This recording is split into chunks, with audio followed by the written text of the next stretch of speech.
antes que me olvide que estamos acá en política monetaria y después no sé que me van a preguntar algo, pero... ¿Mm? ¿Alguien habló? No, le decía que otro instrumento de política monetaria puede ser la creación primaria, puede ser la multiplicación, o sea, en política decir o más alto o más bajo el encaje, y también puede ser el manejo de la tasa de interés. El Banco Central puede incidir para que la tasa de interés sea más alta o más baja. Y eso también puede afectar la actividad económica. Porque si la tasa de interés es más alta, los empresarios para llevar a cabo una inversión y tienen que pedir prestado, le va a salir más caro. Entonces la tasa de interés, si es más alta, desalienta la inversión y la actividad económica. Si en cambio se quiere alentar más actividad económica, entonces el Banco Central puede hacer bajar la tasa de interés. ¿Sí? ¿Duda, consulta, pregunta? Esos serían los instrumentos, entonces. ¿Cómo? Esos serían los instrumentos de la política monetaria, entonces. Exactamente. Okay. Los instrumentos de política monetaria serían trabajar sobre la base, o sea, sobre la creación primaria, sobre la creación secundaria o con la tasa de interés.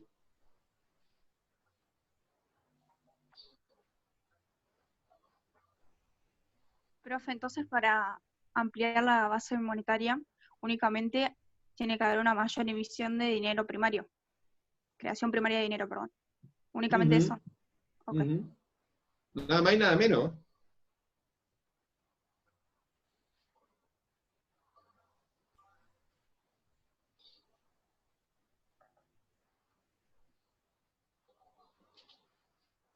¿Cómo andamos, chicos?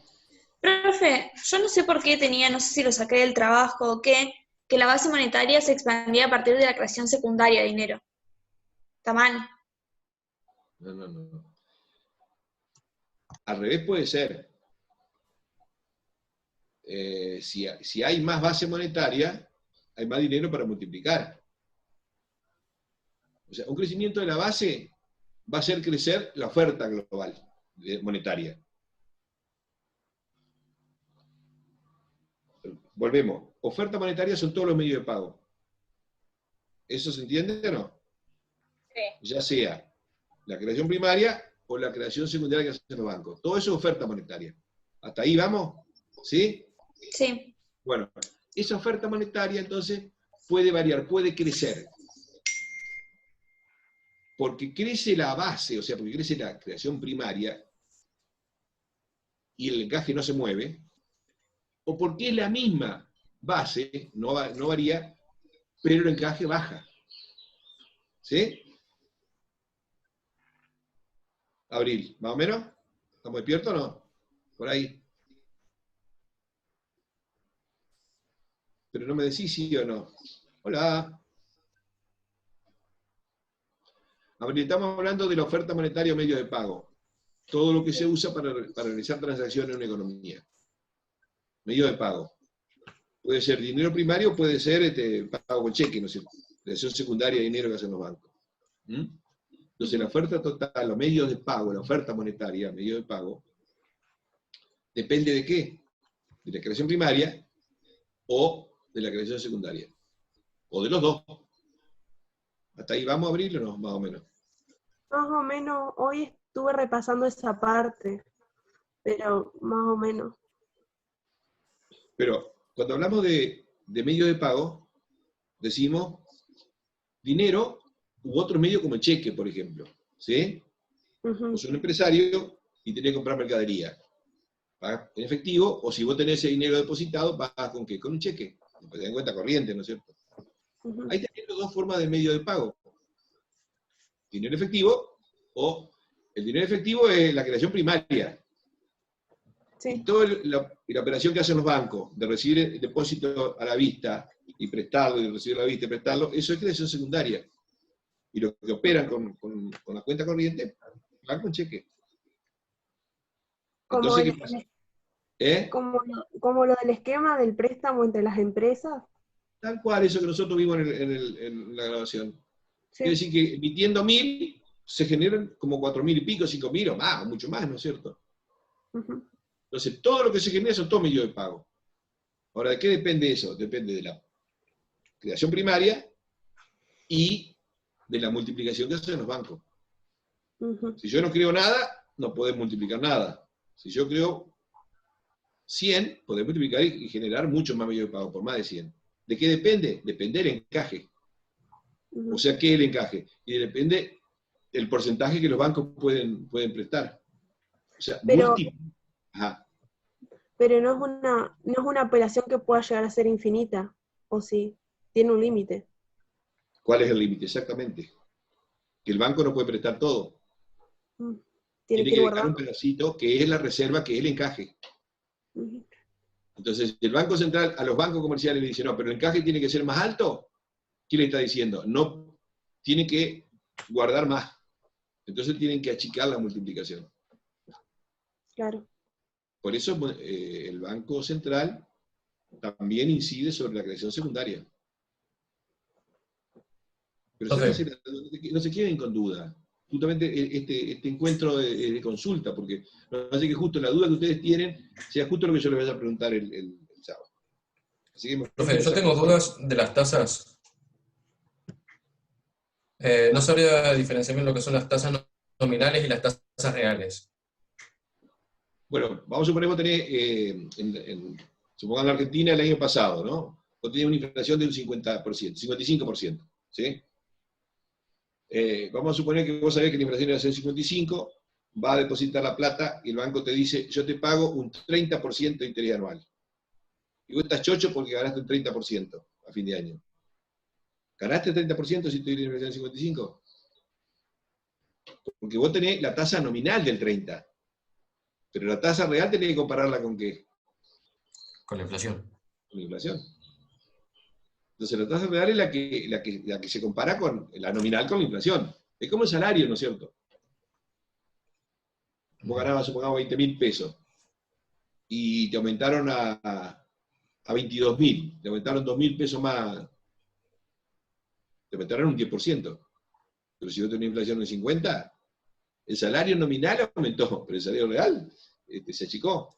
Y Eso el de real tasa solo se nominal y compara tasa con real, ¿cómo? el real solo se compara con la inflación. Se compara No la hay otro nominal con la factor. inflación. La nominal con la inflación. Toda tasa nominal que es menor que la inflación se dice que es negativa, en términos reales. Ujú. ¿Mm? ¿Qué otras dudas sí sobre el tema monetario, política económica, lo que hemos visto hasta ahora? Una duda también también otra pregunta de este símil parcial que dice, habitualmente en la Argentina durante el primer semestre del año se produce una presión vendedora del dólar muy fuerte por las ventas externas de grano. ¿Qué quiere decir presión vendedora del dólar muy fuerte? Si los exportadores primarios venden el grueso de su producción, cuando la cosechan, en la primera parte del año. ¿Sí? Sí. O sea, ellos exportan. Por lo tanto, vienen los dólares. Vienen más en el primer semestre que en el segundo. Claro. Cuando vienen más dólares, lo venden. Entonces hay como una presión vendedora, hay más que quieren vender. Y en ese caso, ¿qué va a pasar con el valor del dólar? Sube.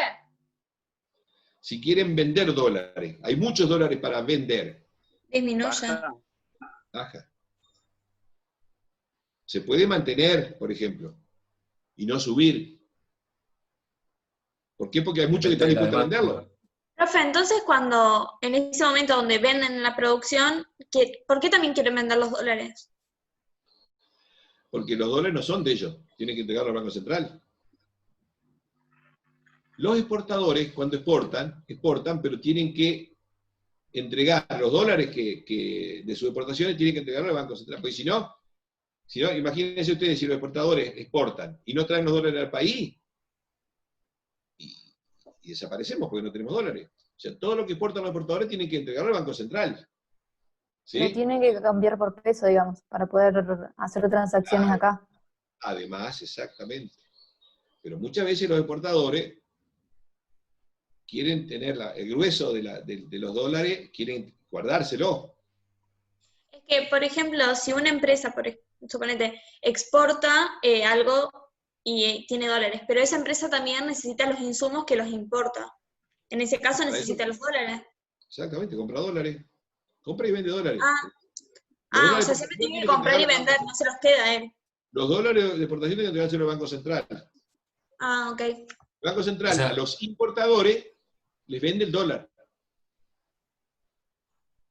pero no es que el exportador le tiene que dar el dinero al banco, sino que se lo vende. Claro, por supuesto. Obvio.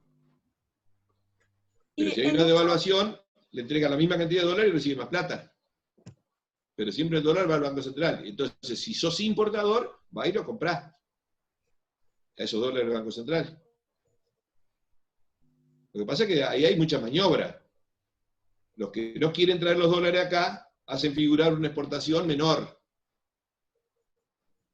Yo exporto, supongamos, por $1.000.000, pero declaro que exporto supongamos, por 500.000. Entonces, Eso sería evasión. el de afuera me paga 500.000. Y yo se lo entrego al banco y se lo vendo 500.000. Los otros 500.000 lo dejé afuera. Eso sería evasión de impuestos. O Es no, una maniobra ilícita, digamos, que además claro, además de que servir para evadir impuestos, evade divisa. claro. Pero es ilícito entonces porque hay una ley que, que te obliga a vendérselo al banco, Y ¿no? Porque si sí, no, si uno no quisiera, si siente que no le conviene, se lo dejaría pero, en el exterior. pero A los dólares. si los exportadores no le venden la divisa al Banco Central, ¿de dónde salen las divisas para traer las cosas que necesita el país? De ningún lado. Es parte de la, digamos, de, si no, el exportador exportó y lo que logró fue porque trabajó acá en el país, ¿no es cierto? No es que logró los dólares afuera, logró la venta de acá adentro, ¿no es cierto? ¿Mm? Lo que pasa es que los dólares nunca alcanzan acá, jamás alcanzan, porque los que más ganan se llevan la plata afuera. Entonces nunca, y se la llegan a llevar en dólares, y los dólares nunca alcanzan. La fugan o se la llevan como sea, ¿no? ¿Qué otras cantidades de dudas tienen de la... Sí, Disculpe, yo estuve 5 minutos ausente y no sé si lo habrán dicho o no, bueno, pero el tema de coeficiente de liquidez y velocidad de circulación de dinero. sí, ya lo vimos. Después, si querés, podemos, digamos, para no darle todo el tiempo nuevo, revisar cuando lo suba Octavio, pero es que le estamos diciendo de que cuando crece el Producto Bruto Interno significa nuevos bienes y servicios que se generan al cabo de un periodo. Esos nuevos bienes y servicios se tienen que transar por dinero. Entonces, si hay más bienes y servicios, tiene que haber más dinero. Pero no se necesita la misma cantidad, porque el mismo dinero circula varias veces al cabo de un periodo. Entonces, el coeficiente de liquidez es qué porcentaje del producto necesito yo de dinero. Si el dinero circula 5 veces, quiere decir que yo con el 20% del producto se me alcanza. Eso es coeficiente de liquidez. ¿Por qué? Porque el dinero circula 5 veces, el mismo dinero circula. Entonces no tengo que crear la misma cantidad de dinero equivalente a la cantidad de producto, sino que con menos dinero. Es un concepto, conceptualmente, no vamos a hacer fórmula ni cálculos matemáticos. No le vamos a salir con un 10 dividido 2 porque se van a volver locos. En una de esas aprobaron a tercer grado, cuarto, regalándole algo a la maestra y no sabían la tabla de esa simple división. Manuel, entonces quedamos, ¿ves eso? Manuel me había preguntado, ¿no? Sí. Sí, estamos. Gracias. Fíjate después, está lo mismo que estaba diciendo ahora. No decir que te gastaste ya clarita todas las preguntas. No, podría seguir, pero bueno, no sé. Bueno, seguí, total. No, porque, o sea, yo miro el parcial, ¿no?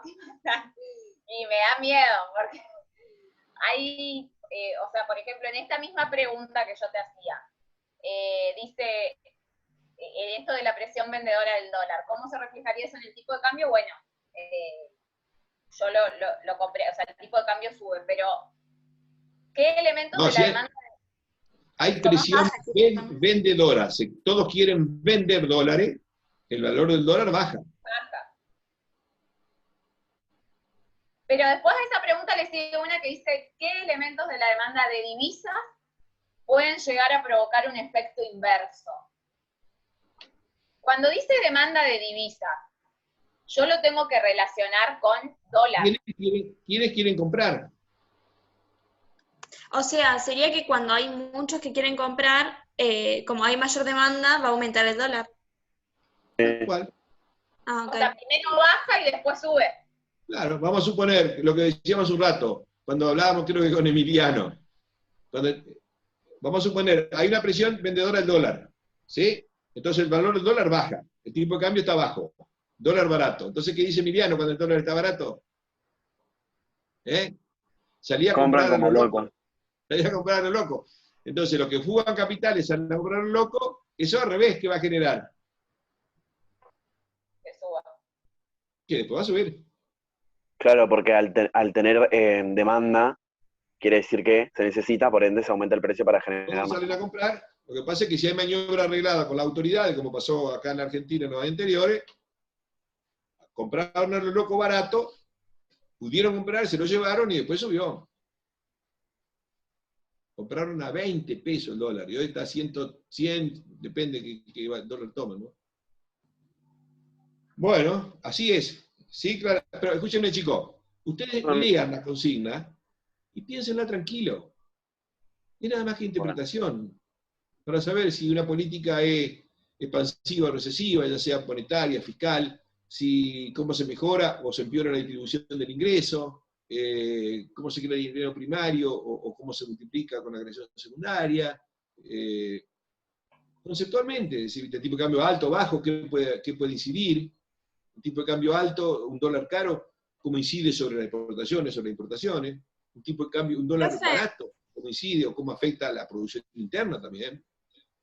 Profe, siempre se me confunden. O sea, cuando decimos que es un tipo de cambio alto, hace referencia al dólar, no al peso. No, al dólar caro. Ah, ok. Y tipo de cambio bajo, dólar barato. ¿Mm? Tengo una pregunta sobre esto del dólar.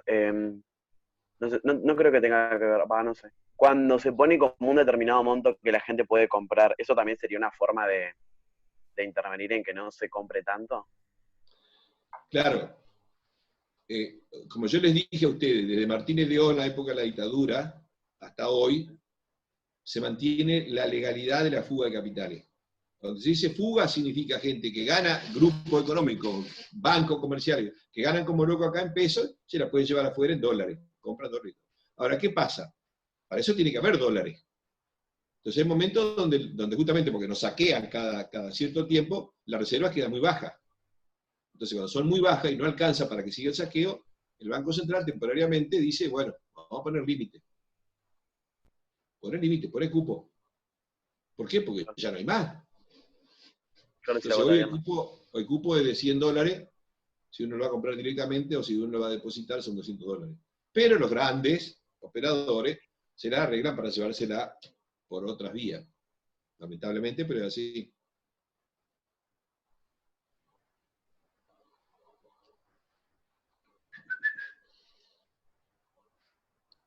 Profe, Sí, yo tengo una duda que no tiene que ver con el parcial, pero es un favor que le quiero pedir. más fuerte decirlo. No sé si se escucha, lo que pasa es que es la computadora. Ah. Quería pedirle un favor. Bueno. Resulta que mañana tenemos que rendir, los que hacemos redacción, o sea, pobre mis compañeros que tienen que bancar esto, y nos pidieron, o sea, sobre informarnos sobre distintas cuestiones económicas. Y por ahí es como que no estamos tan bien informados y no tenemos mucha como claridad en esos temas. Uno es Vicentín, o sea, si es expropiación o intervención, qué intereses están en juego y quiénes se benefician con la decisión. Después Pero nos pará, preguntan, volvé a leerlo más cerca porque no te escuché bueno, bien. Ahí va. Vicentín, Ajá. es expropiación o intervención, qué intereses están en juego y quiénes se benefician con la decisión. Ese es un tema. Después, el otro es la renegociación de la deuda externa, análisis de la propuesta argentina, el rol del FMI y las implicancias del hipotético default. Y el tercer tema es la economía post-pandemia, análisis de las medidas económicas implementadas por el gobierno nacional y escenarios posibles luego de la emergencia. Es un montón. ¿Vos querés citar alguna idea de eso? Yo le hice un punteo cuando quedamos a partir de la idea de Abril, lo planteaste vos, Abril, ¿no es cierto?, al principio, que había muchas cosas que estaban vinculadas al tema de Vicentín. ¿Lo viste vos en el Facebook? Bueno, ahí planteo. Una es la intervención. Intervenir significa estar adentro sin cambiar la propiedad, sino que estás controlando y estás gestionando la empresa, ¿no? Intervención. Expropiación ya es directamente cambiar la propiedad. Yo ahí anoté varias cosas que están en disputa, digamos. Según sea intervención o según sea expropiación. Yo creo que la intervención se busca para evitar que se termine de fugar por circuitos irregulares la plata que se prestó del Estado, aunque la mayor parte ya se canalizó, ¿no? Porque como es un grupo económico, a través de distintas operaciones se manda la plata a otra empresa del mismo grupo que está afuera, y esa a su vez presta a otra empresa, y por eso se permite, digamos, que después la empresa madre que recibió el crédito diga que no tiene plata, ¿no es cierto? Entonces, pero la plata la canalizó a otras empresas. Entonces la intervención lo que hace es tratar de estudiar esas maniobras irregulares. Por eso se hizo también, creo que, una comisión para investigar eso, ¿no? Porque es mucha la plata que le significa al Estado Nacional, a través del Banco Nación, pero también a través de la FIP, y a través del Banco Provincia de Santa Fe, y a través del organismo de recaudación de la... O sea, hay muchos involucrados, además de los productores, ¿no es cierto?, y los trabajadores. Entonces, hay muchos intereses en juego. Digamos, lo que puede salir ahí es profundizar los estudios a ver qué se hicieron con esa plata. Si es maniobra fraudulenta. Y bueno, después está todo lo... Sí. Por ahí, Carolina, ahora en este momento Cafiero está dando el informe de gestión ante el Congreso por primera vez de estos 6 meses. Por ahí también eso, que es bastante actual, te va a servir como para darle un marco bien actualizado, que esto lo está haciendo en este momento. Así que después, cuando tengas tiempo, lo ves. El jefe de gabinete, Cafiero. Gracias. ¿Pero vos decís de cuál, de Vicentino o de general? No, en general sobre... Por supuesto que va a tocar el tema de la pandemia, que eran los ejes que tenía pensado Cafiero. Claro. Claro, yo digo, lo de Vicentín específicamente, yo hice algún punteado ahí como para digamos, para desarrollarlo si había espacio en algún otro lugar, pero en ese punteado están las cosas que están involucradas en este tema, ¿no es cierto? El tema es si el Estado se hace cargo de la propiedad, ¿en qué condiciones? Hasta que no se sepan las condiciones, puede significar que para el Estado nada más que sea asumir deuda. Porque si vos no estás dispuesto a investigar, y esa plata no está en la empresa esa, y el Estado se hace cargo de la propiedad, se hace cargo de las deudas, no del activo. Entonces, esto también, y hay que ver también cuánto se paga, porque cuando se hizo cargo cuando se estatizó Repsol, YPF, el 51% al Estado le salió carísimo. Dijeron que no iban a pagar, pero terminó pagándole muchísimo, ¿cierto? Y además hizo una sociedad anónima, depende de qué se hace. ¿Qué diferencia hay en una sociedad anónima y una sociedad del Estado? Cuando es una sociedad del Estado, el Estado tiene todos los mecanismos de gestión y de control. los controla el propio Estado. Una escuela que tiene un presupuesto que le dan para comprar lápices, tiene que demostrar, tiene cómo lo compra. En cambio, cuando es una sociedad anónima, como es YPF, lamentablemente, no tiene ningún tipo de control. Tiene un manejo discrecional de los recursos. Entonces todo depende qué formato tiene. ¿Por qué?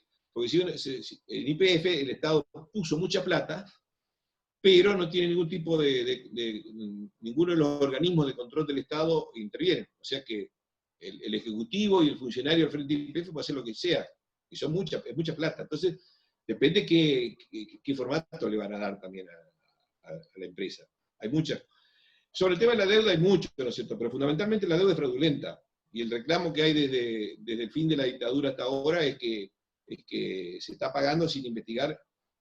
Hubo una sola investigación que se hizo a partir de una denuncia de Alejandro Olmo, un ciudadano común, que después de 18 años el juez Ballestero determinó, de haber investigado, que era una deuda fraudulenta, por lo tanto ilícita, no existente porque no correspondía, y sin embargo le pagamos más de 10 veces y cada vez debemos más. Y esa deuda fraudulenta, cuando es nula de origen, por más que se refinancie, todo es nulo. Y bueno, nadie quiere investigar. Y la deuda creció durante el último gobierno, creció casi más de 100.000 millones de dólares, y gran parte de esos dólares es crecimiento fraudulento, porque se fueron por maniobras bastante cuestionables, y no se hace nada. Entonces, ya de por sí está pagando un fraude, y la paga, digamos, lo que se beneficiaron ya en la plata, y lo que pagan son el grueso de la sociedad. Entonces, eso es grave, la deuda con los acreedores privados, y la deuda con el Fondo Monetario es una deuda inconstitucional y una deuda irregular, porque no intervino el Congreso cuando se tomó, que es obligación constitucionalmente, y porque el Fondo Monetario no podía haberle prestado a la Argentina para que fugue capitales, porque tiene prohibido por su estatuto prestarle a un gobierno para que se fugue la plata. Entonces se la prestó al margen de la Constitución, se la prestó al margen de los estatutos del fondo, y la Argentina le va a pagar todo lo que le debe al fondo. Es decir, hay una cuestión de origen de la deuda, tanto con los privados como con los públicos, y hay una cuestión histórica. La deuda es el instrumento que tienen los países acreedores, la banca y los usureros para controlar la Argentina y para saquearla. Entonces, las cuestiones técnicas son lo que menos interesa acá, sino más bien las cuestiones jurídicas, legales y de legitimidad. Lamentablemente, bueno, hubo, en el momento que se iba haciendo estos negociados y esta fuga de capitales, estos endeudamientos irregulares, hubo denuncias permanentes, ¿no es cierto? Denuncias permanentes que esta deuda no era para el país, sino que era para que se la llevaran los especuladores. Y cuando le hizo el Fondo Monetario, lo mismo. La denuncia era: el Fondo Monetario le da plata para que fuguen capitales y para la campaña del entonces presidente, ¿no? Y bueno, pero ahora tendría que haberse investigado, eso no pasa nada. Lamentablemente todas las denuncias quedan y en definitiva vamos a una situación donde nunca vamos a salir de esta deuda. Además que de ser impagable no significa pérdida de recursos permanentes, pero también los acreedores, como no le puedo pagar ni siquiera los intereses, nos tienen sometidos y siempre condicionando las políticas que se aplican. No sé por qué le preguntan de economía, pero bueno, son preguntas interesantes, son temas que nos involucran. Claro, muchísimo. lo que pasa es que son temas actuales, entonces como que quieren que hablemos de eso y hagamos una nota de opinión. Claro, lamentablemente nosotros justamente la parte que nos falta es la parte donde nosotros vamos a entrar en el tema pero ustedes ya les ha pasado Y bueno, y el último tema, el tema de esta farsa de la pandemia, bueno, mejor ni hablar porque es un desastre, es decir, es una manipulación que se hace a nivel mundial, ¿no es cierto?, de un hecho que no tiene fundamento científico y que apunta a otra cosa, ¿no?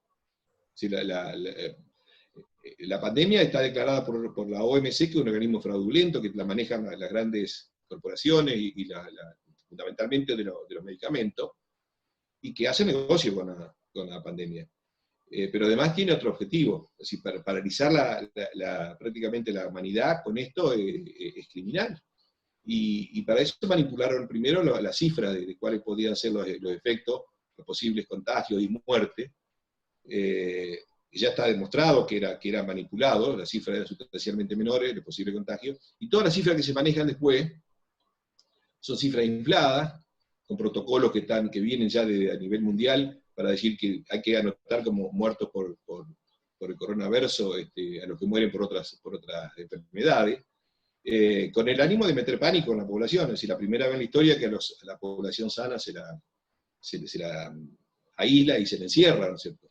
El justificativo era de que podían contagiar porque no se sabía si tenían o no tenían el virus. Después se demostró, cada vez hay más información de que los que supuestamente son portadores asintomáticos no pueden contagiar. Por lo tanto, no se justifica el encierro.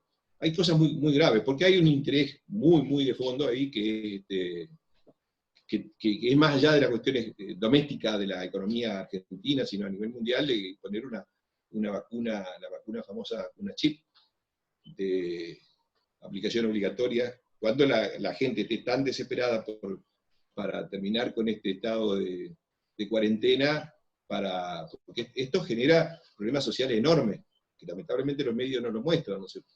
Pero si nosotros teníamos una situación de casi 45% de pobreza en Argentina, antes de la cuarentena, a partir de la cuarentena, esto se multiplica. Pobreza, indigencia, y hay mucha pérdida de trabajo formal, o sea, empresas que cierran o que despiden, y el trabajo formal no se recupera prácticamente más, por más que después venga recuperación económica, porque lo que se va creando en general es trabajo informal. ¿Sí? Perdón que haga la intervención, Luis, pero sí, por favor. Debe ser para Rizopatrón el trabajo, ¿sí? No sé si está Gustavo Rizopatrón, Carolina, ¿sí? Bueno, por ahí... Para Leonardo Caudana, pero sí... para Caudana, sí. Bueno, principalmente hincapié en la fuente, porque lo que le está diciendo Luis, si bien es cierto, pero va a necesitar la fuente, Luis, en ese caso. Capaz que ella lo que está buscando es dónde puede encontrar información referida al tema. No sé, me imagino yo, eso es lo que vos necesitas. Sí, Carolina. Es un poco de eso y que nos puedan dar un panorama de cómo es la situación, porque como no estamos muy informados en este tema de economía, tenemos que hacer una nota de opinión con argumentos y es muy complicado cuando uno no está informado, y más en el cierre cuatrimestre donde es imposible ponerte a averiguar tanto. Lo que yo haría hincapié, como dijo Luis, es sobre la cuestión de los puestos de trabajo y de la pérdida del puesto de trabajo. Me parece interesante porque por ahí lo acotás bastante. Pero bueno, es un consejo, ¿no? Ahora sí, Luis, te dejo. Sí, no, está bien. Lo que pasa es que las fuentes son múltiples, ¿no es cierto? Pero el impacto central, me parece a mí, ¿no?, que genera esto en general es sobre la pobreza y cómo se va incrementando la pobreza y la indigencia, ¿viste? Y a consecuencia, el aumento de la pobreza y la indigencia es porque aumenta el desempleo, las suspensiones, y porque hay una fuerte caída de los salarios, aún de los que siguen trabajando. O sea, que la población que queda debajo de la línea de pobreza supera más de la mitad de la población argentina. Lo cual es grave, ¿no es cierto? Porque aún en épocas de recuperación, no todas las empresas, el grueso de las empresas PYME, van a tener problemas para seguir adelante. Ya se habla de que por lo menos un 20% desaparece.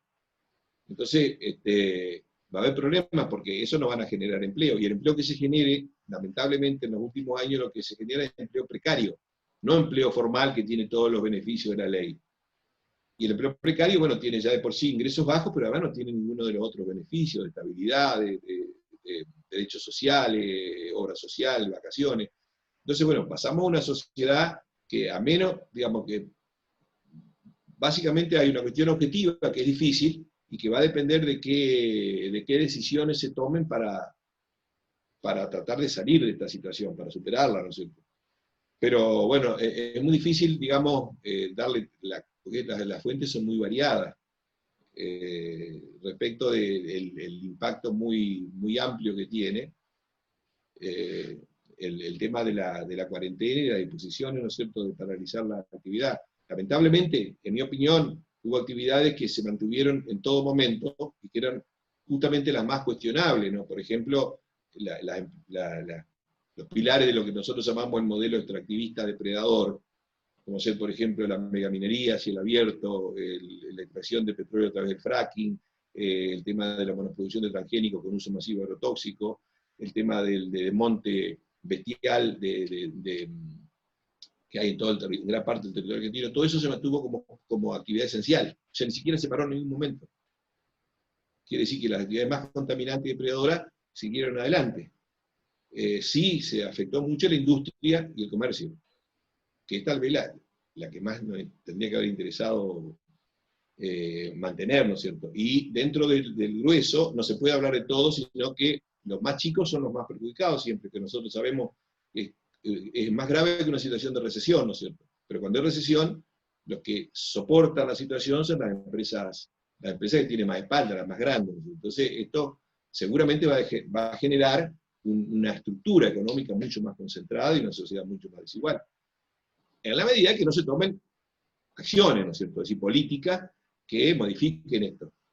Pero eso ya es un final abierto, uno no sabe qué políticas se van a aplicar. Bueno, muchísimas gracias, profe. Por lo menos es un panorama. Gracias. Sí, pero es demasiado, digamos, no da el tiempo como para explicarte más, pero bueno, algo por ahí podés sacar. Chicos, miren Sí, la... un montón, muchísimas gracias. Bueno, bárbaro. Miren las consignas el sábado, a 9:30. Miren las consignas tranquilo. Entiéndanla y si tienen dudas pregunten antes de responder. A ver si es lo que yo les trato. Porque a veces uno tiene en la cabeza algo y cree que está expresado y cuando lo lee otro no lo entiende de la misma manera. Entonces, si tienen dudas pregunten antes de responder, ¿no es cierto? Yo tengo trabajar tranquilo. Sí. Tengo como pregunta sobre después del parcial, porque bueno, faltan las últimas 2 unidades que son la 7 y la 8, porque ya no me acuerdo bien, creo que lo habíamos dicho, pero no me acuerdo. ¿Eso cómo se va a evaluar? ¿En un final o van a haber 2 trabajos prácticos más? Pero si ustedes tienen todo armado, todo el cronograma, lo hicimos como un acuerdo, ¿se acuerdan que yo le pregunté, le parece así, le parece esto, queda la semana siguiente terminar la unidad 7, sí. Después empezamos con la 8, después tenemos que hacer la evaluación del tercer parcial, que sería la 5 y la 6, y a principios de agosto la unidad 7 y 8. El 1 de agosto la unidad 7 y 8. Un minuto. O sea, quedan 2 parciales y 2 trabajos. Claro. El último Pero parcial lo es hicimos oral. así para que sea menos intensivo, para que ustedes tengan más tiempo. ¿Se acuerdan que hicimos una encuesta? No, me había olvidado. Sí. Perdón. Fíjate el cronograma nuevo. ¿Mm? Sí, el mail lo leí y no voté nomás porque, bueno, estaba de acuerdo con lo que habían votado. Sí. Bueno, cualquier duda que le surja de acá. Lo que yo no tenía claro es que... Lo que yo no tenía claro